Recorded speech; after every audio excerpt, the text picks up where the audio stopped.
Malam hari ini insya Allah kita akan membahas satu ayat di surat Al-Ahzab kalau nggak salah ini. Innallaha wa malaikatahu yusholluna 'alan nabi ya ayyuhalladzina amanu shallu 'alaihi wa sallimu taslima. Kenapa kita milih tema ini? Ini sudah bulan Shafar. Setelah itu Rabiul Awal, dan kita akan banyak menyaksikan konser-konser sholawat. Ya, kira-kira pengamalan semacam itu kalau ditinjau dari Al-Quran itu masuk enggak? Jadi ini kajian insya Allah ilmiah, meskipun kalau kita bahas di luar itu sensitif, sangat sensitif karena terkaitan dengan organisasi. Tapi kajian-kajian semacam ini tetap harus disampaikan agar kita punya pandangan tertentu terkait dengan perilaku keagamaan yang sudah diklaim menjadi milik salah satu kelompok masyarakat. Sebelumnya, salah seorang ahli tafsir kontemporer, Syekh Mutawalli Sya'rawi, ketika membahas tentang ayat ini itu menyebutkan kenapa Nabi Muhammad kok memiliki hak yang istimewa. Allah, malaikat bersolawat kepada Nabi Muhammad. Innallaha wa malaikatahu yusholluna 'alan nabi. Disebutkan di surat At-Taubah itu ada ayat gini. Laqad ja'akum rasulun min anfusikum azizun 'alaihi ma anittum harisun 'alaikum bil mu'minina raufur rahim. Nabi itu orang yang paling perhatian dengan kita. Tidak mau kita sengsara. Paling greget untuk menyelamatkan kita.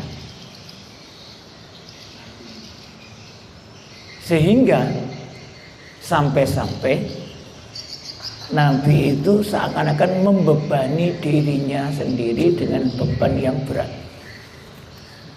Karepe iku umate iku apik kabeh. Sehingga kalau tidak ada orang yang tidak taat itu sedihnya menjadi beban dia. Maka kemudian Allah itu berfirman menggambarkan kondisi Nabi itu, fala'allaka bakhi'un nafsaka ala atharihim illam yu'minu bihadzal hadisi asafa. Kaya-kaya Nabi ku beban ketika melihat umatnya itu tidak taat, tidak percaya dengan ayat Al-Quran ini. Karena perhatian yang besar kepada umatnya itulah, gregetnya kepada kita itu luar biasa. Maka Allah memberikan apresiasi yang besar.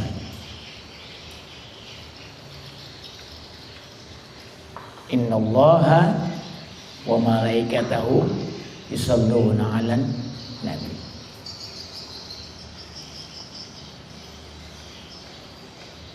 Ini bentuk apresiasi Allah.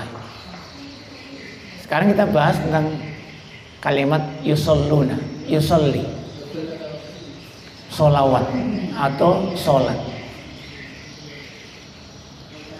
Sholawat itu dari kata-kata sholla yusolli, kemudian diambillah kata-kata sholat itu.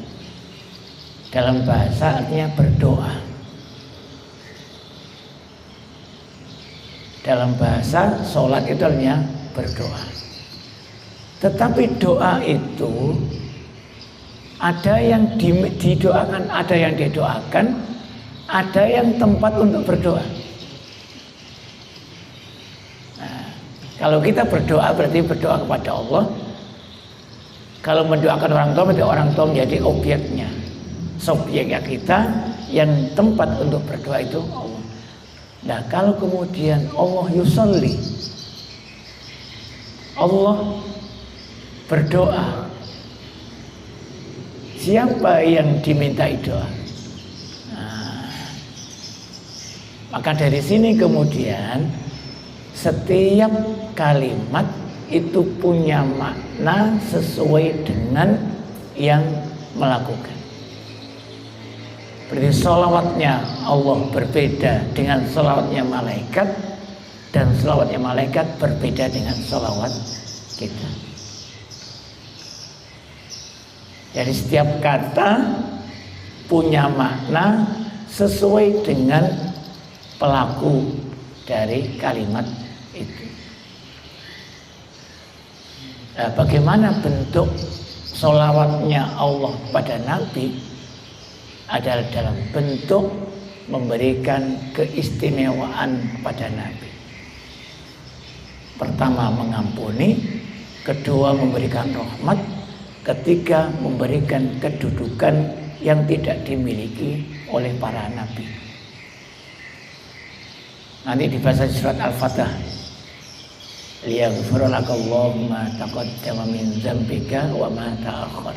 Berarti Allah berselawat kepada Nabi itu berarti Allah mengampuni semua dosa-dosa Nabi. Memuliakan Nabi, memberikan ampunan, memasukkan, menjamin masuk surga. Dan yang lebih penting lagi, yang tidak dimiliki oleh para nabi adalah nanti akan menjadi satu-satunya nabi yang memberikan syafaat al-uzma, mempercepat hisab, di mana nabi yang lain merasa tidak berhak untuk kedudukan ini. Jadi ketika Allah yusalli ala nabi, bukan berarti Allah berdoa untuk memohon ampunan, tapi Allah langsung menurunkan rahmatnya dan memberikan ampunannya serta memberikan posisi. Nah, kalau malaikat bagaimana? Karena malaikat juga bersolawat. Innallaha wa malaikatahu yusholluna 'alan nabi.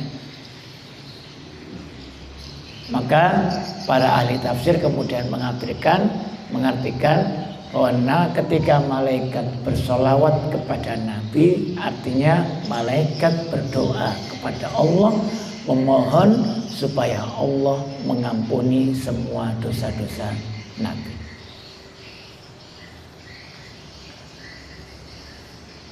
Maka karena banyak yang mohon ampun, itulah kemudian Nabi dijamin masuk surga.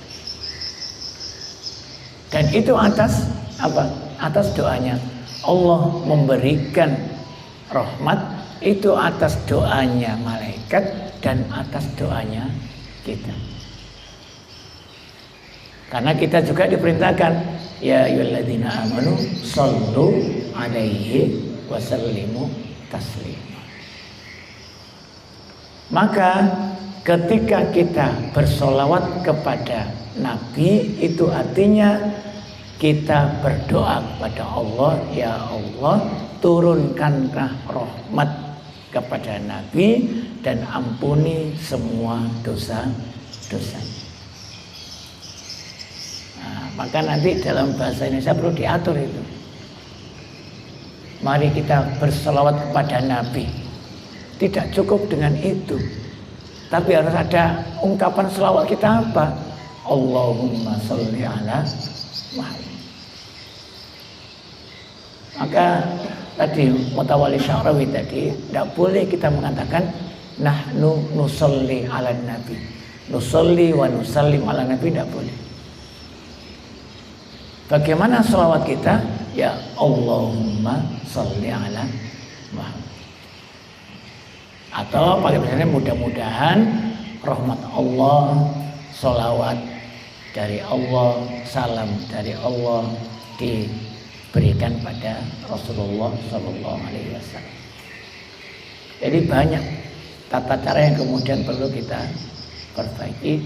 Kita pahami dulu bahwa ketika kita berselawat berarti kita sedang berdoa kepada Allah.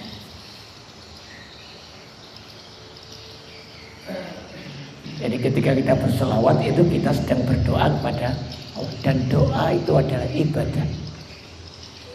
Ad-du'a'u huwal ibadah, ad-du'a'u mukhul ibadah. Intinya ibadah itu doa.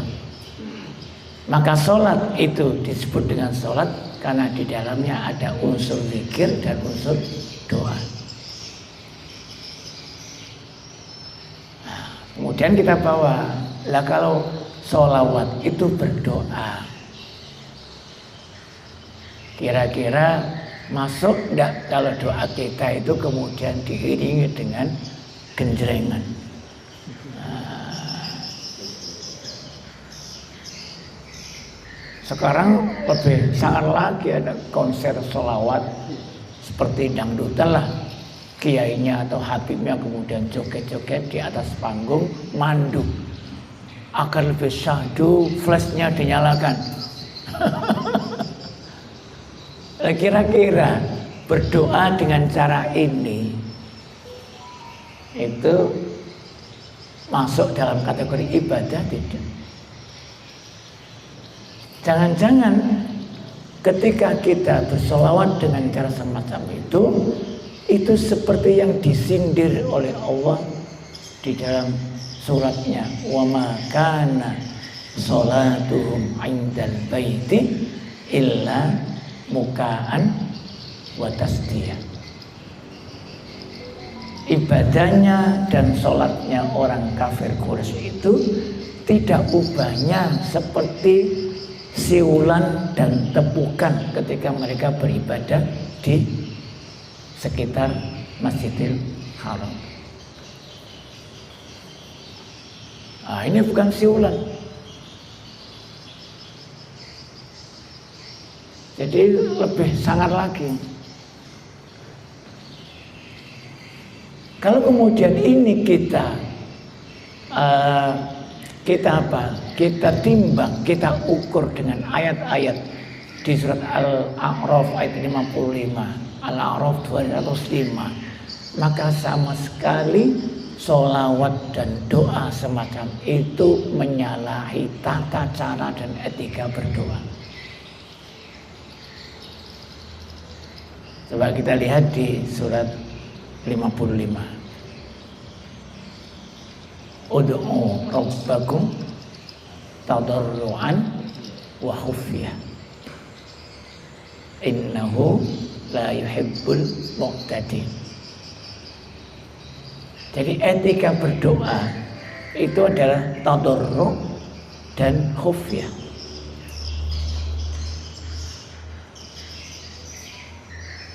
Tadarru itu artinya khusyuk, merendah diri, menghadirkan hati.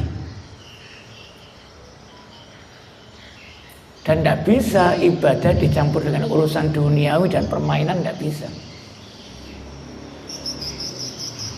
Ada saya punya guru dulu di Gontor. Ini kan agak aneh orangnya. Saya itu kalau sholat tidak dengarkan lagu, itu tidak bisa khusyuk. Agar bisa khusyuk, maka lagu saya setel biar saya bisa konsentrasikan. Tidak bisa. Yalbisunal haqqa bil batil. Mencampur antara kebaikan dan kebatilan. Nah, ini juga demikian. Ada ungkapan lahun, ada ungkapan laghun, ada ungkapan laibun. Tidak mungkin kemudian menyatu dengan tata cara ibadah. Jadi etika pertama tadarruk. Tadarruk itu menghadirkan hati, jiwa, merendah diri, khusyuk di hadapan Allah Subhanahu wa taala. Yang kedua khufyah. Khufyah itu ya sembunyi-sembunyi. Suaranya pelan. Namanya munajat. Itu berbisik. Munajat. Ini etika yang kedua, khufyah. Nanti dikuatkan lagi di Al-A'raf 205. Wadhkur rabbaka fi nafsika tadarruan wa khifatan wa dunal jahri minal qaul. Tadarru' sama dengan yang di ayat 55 tadi. Khifah itu ada harap-harap cemas, rasa takut kepada Allah. Dunal jahri, tidak usah pakai suara keras-keras. Nah, tanpa jahar.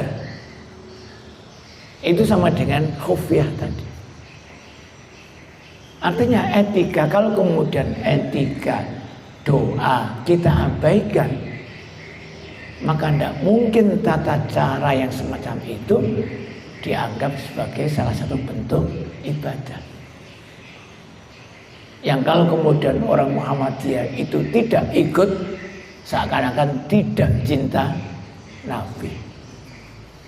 Yang kedua pada kita kan Muhammadiyah itu tidak suka sholawat. Kalau praktek-praktek semacam itu, maka kita tidak. Kalau pakai bahasa TikTok sekarang ya, jangan ya dek itu. Karena apa? Melanggar etika-etika yang sudah ditentukan oleh Al-Quran. Jadi ada etikanya ketika kita berdoa. Karena sholawat itu berdoa, maka sholawat harus mengikuti aturan-aturan dan etika doa yang sudah ditetapkan dalam Al-Quran. Ud'u rabbakum tadarruan wa khufyah.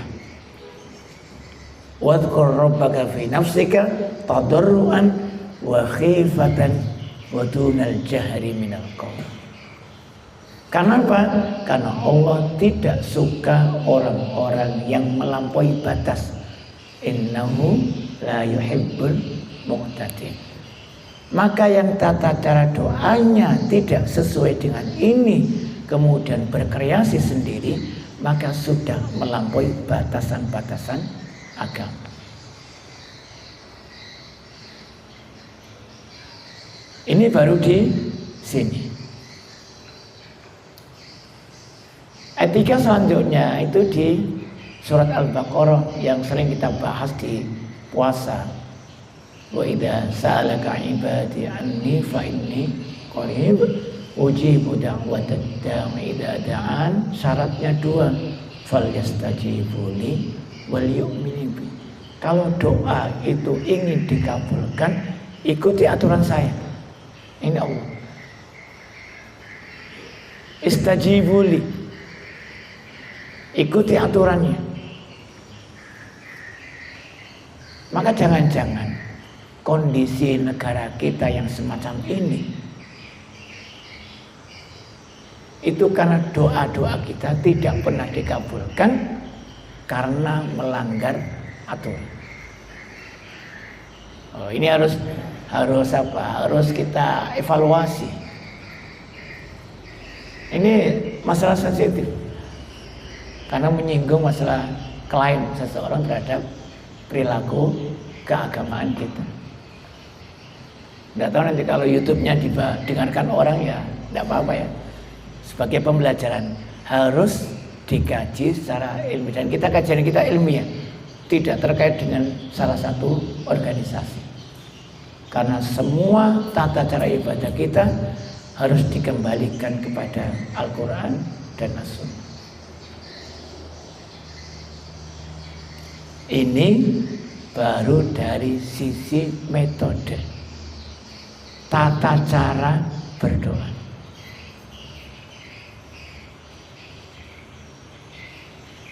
Kalau kita tinjau dari sisi yang lain, jadi sekarang ini seakan-akan kalau tidak semacam itu tidak berselawat. Nah, kalau kemudian kita pakai etika khufyatan wa khifatan wa dunal jahri, maka sebenarnya kalau kita berselawat jangan kemudian mengagetkan orang.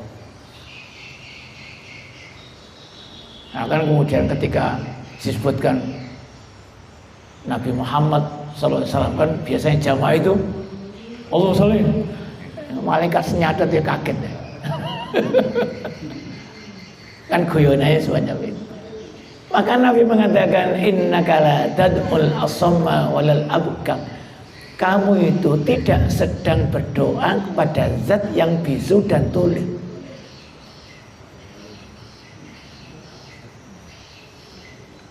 Maka kita atur ini.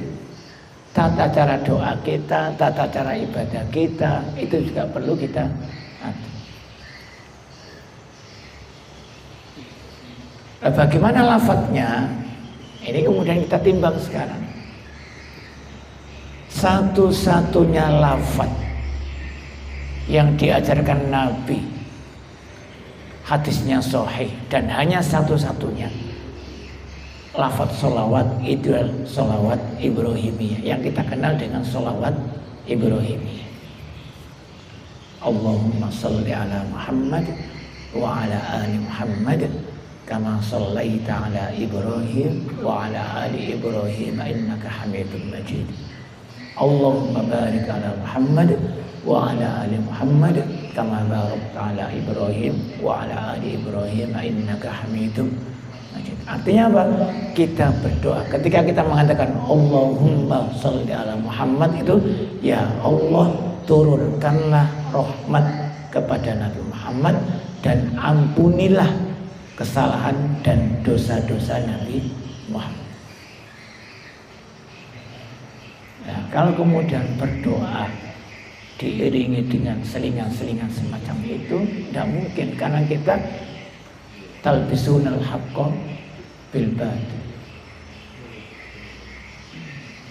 Maka jangan pernah merasa sudah beribadah, sudah bersolawat kalau etika doa saja kita langgar.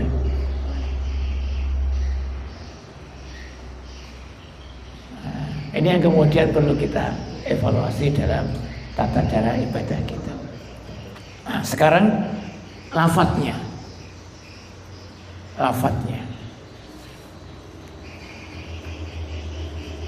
Jadi etikanya sudah perlu kita evaluasi. Lafadznya sekarang. Kalau kemudian kita melihat pada sebenarnya sholawat badar, ini kajian bahasa, kebahasaan, kajian kebahasaan. Sholawat badar, anta syamsun, anta badrun, anta nurun, fauqa nur, anta miftahu suduri. Itu berarti sudah meletakkan Nabi Muhammad di atas kedudukan Tuhannya. Surat An-Nur itu nurun ala nur. Nur yang pertama itu Allah. Nur yang kedua itu semua cahaya. Kalau kemudian selawat kita nurun ala nur, berarti Nabi itu cahaya yang di atas cahaya. Sudah memposisikan Nabi di atas posisi Allah. Ini kajian kebahasaan. Belum lagi sudah sampai miftahu suduri, pintu hati. Ini yang kedua. Ada kita kenal kemudian sholawat nariyah. Ini menurut pemahaman ini, apa itu? Ampuhnya luar biasa. Padahal kalau kita kaji dalamnya, ini ada perilaku-perilaku yang menuju pada kemusyrikan. Karena menjadikan Nabi yang sudah wafat sebagai perantara. Allahumma sholli Sholatan kamilatan daimatan ala Muhammad allazi tanhallu bihi. Nah, coba Nabi itu ya tanhallu bihil uqad wa tanfariju bil furaj wa tuqda bil hawaij wa tunalu bil rawaib. Jadi Gusti Allah selaras karena semuanya sudah dipegang oleh Nabi. Semua simpul-simpul kesulitan akan diurai oleh Nabi Muhammad. Sudah menafikan kekuasaan Allah. Padahal Nabi itu ketika ada orang yang datang memujinya, itu mengatakan jangan seperti itu.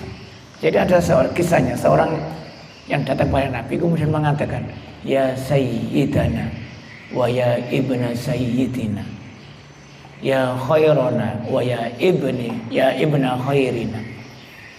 Itu kemudian ketika mau ngomong lanjutan, itu Nabi mengatakan qulu biqaulikum. Jadi orang itu tidak jadi lanjutkan, dipotong oleh Nabi. Wahai Tuhan kami dan anak Tuhan kami, wahai yang terbaik di antara kami dan anak yang terbaik di antara kami. Ketika mau ngomong kemudian diputus Nabi. Qulu biqaulikum. Hati-hati omongan. La yastafizzannakum syaitan. Jangan sampai setan, iblis punya celah ke dalam omongan. Ana Abdullahi wa Rasul. Saya ini hamba Allah dan Rasulnya. Jadi kalau orang-orang Muhammadiyah tidak pakai Sayyidina, itu adalah landasannya ini.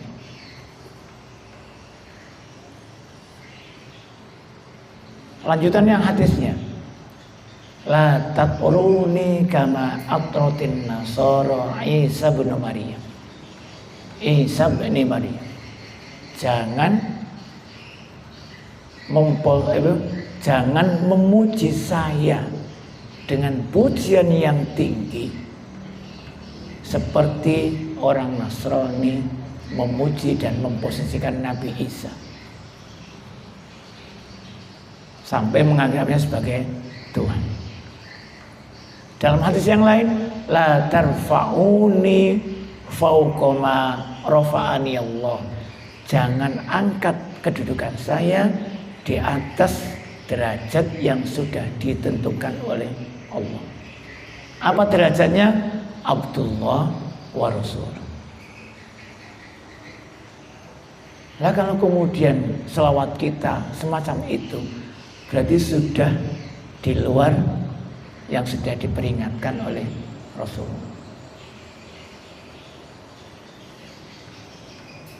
La tarfa'uni fauqa ma rafa'ani Allah. La tatruni kama atratin nasara Isa bin Maryam. Innama ana Abdullah wa Rasul. Ini kalau salawat-salawat itu kita tinjau dari sisi ini, maka sangat ada namanya ghulu, terlalu berlebihan. Memuji Nabi, cinta kepada Nabi bukan dengan cara bahasa yang metafora majas-majas dengan semacam itu. Tapi bagaimana cinta Nabi? Dengan bersolawat. Allahumma sholli ala Muhammad. Minimal. Yang kedua, dengan mengikuti semua ajarannya. Qul in kuntum tuhibbunallaha fattabi'uni yuhibbukumullahu wa yaghfir lakum dzunubakum. Jadi kita bukan anti sholawat. Ini perlu ditegaskan. Bukan tidak cinta Nabi. Mahabbah kita kepada Nabi adalah dengan sholawat yang benar.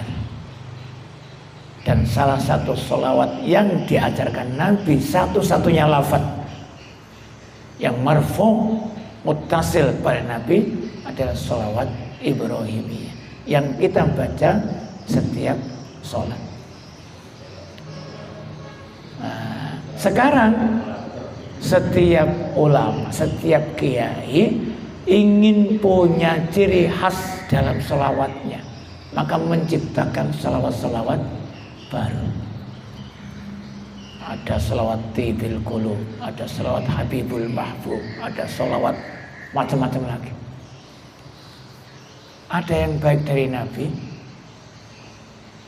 yang kemudian lengkap menggandengkan Nabi Muhammad dan Nabi Ibrahim. Tapi kemudian mencari kepada syair-syair, pada ungkapan-ungkapan sastra yang kalau ditinjau dari sisi mu'tadinya, tidak melampaui batas tadi, sangat melampaui batas kewajaran. Innahu la yuhibbul mu'tadi. Ini dari sisi sebenarnya. Kalau kemudian sholawat nariyah tadi dirubah domirnya saja, mau merubah domirnya saja, sudah selamat. Hinya diganti ha, alladzi tanhallu biha wa tanfariju biha wa tuqdu biha wa tunalu biha. Itu sudah selesai. Karena kembalinya bukan kepada zat Nabi, tapi kembalinya kepada sholawat kita, amal baik kita, doa kita. Sama dengan salah satu bentuk sholawat najiyah. Allahumma sholli ala Muhammad sholatan tunjina bihi biha tunjina biha min jamil afat wa taqdirana biha jami'al hajat wa tuballighuna biha aqsal ghayat wa tarfa'una biha indaka 'ala darajat. Tapi kembali kepada, karena bertawasul kepada amal baik itu boleh. Mengambil perantara orang-orang yang masih hidup itu boleh. Nabi sama.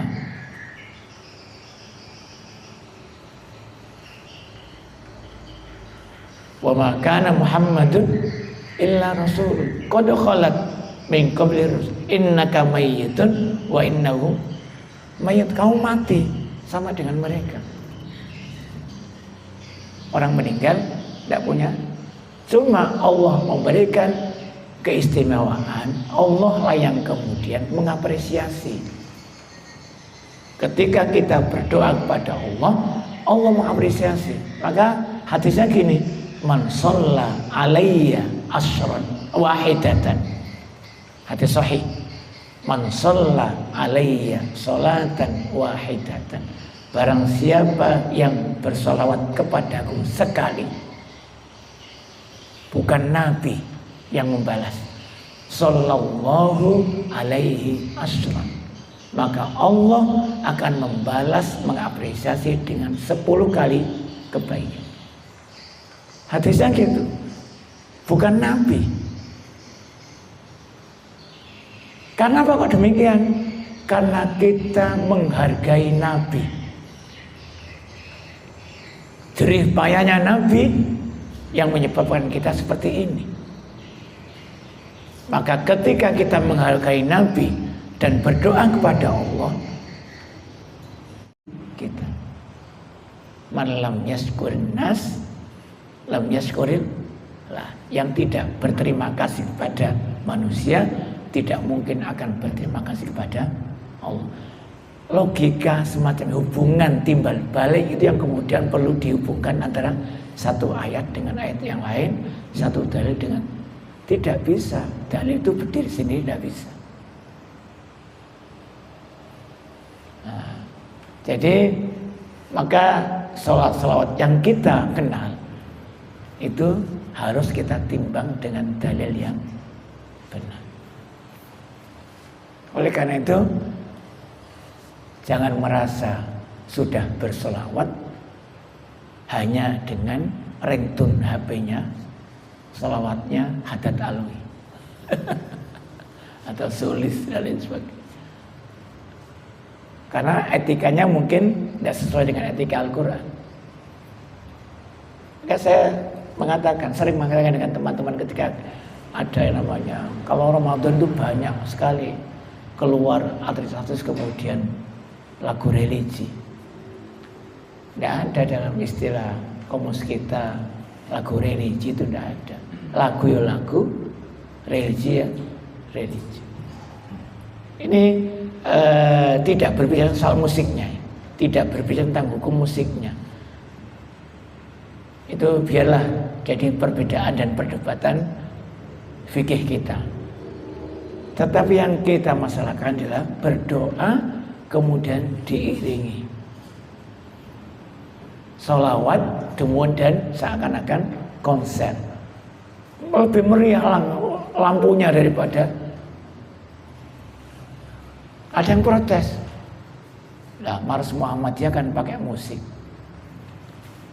Kita tidak pernah mengatakan bahwa ketika kita sedang nyanyi lagu Mars Muhammadiyah, kita sedang beribadah.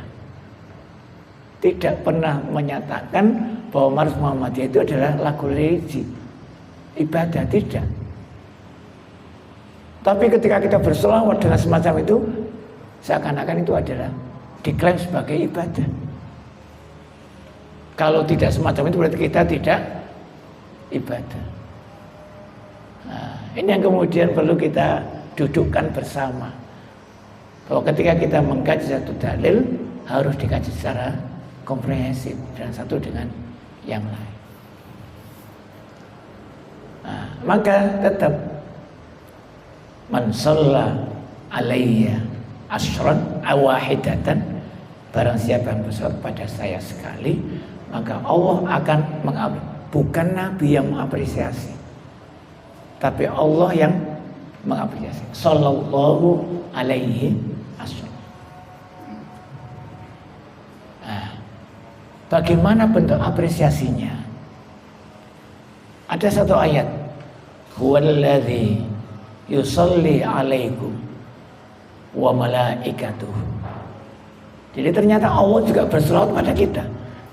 Allah itu juga berselawat pada kita.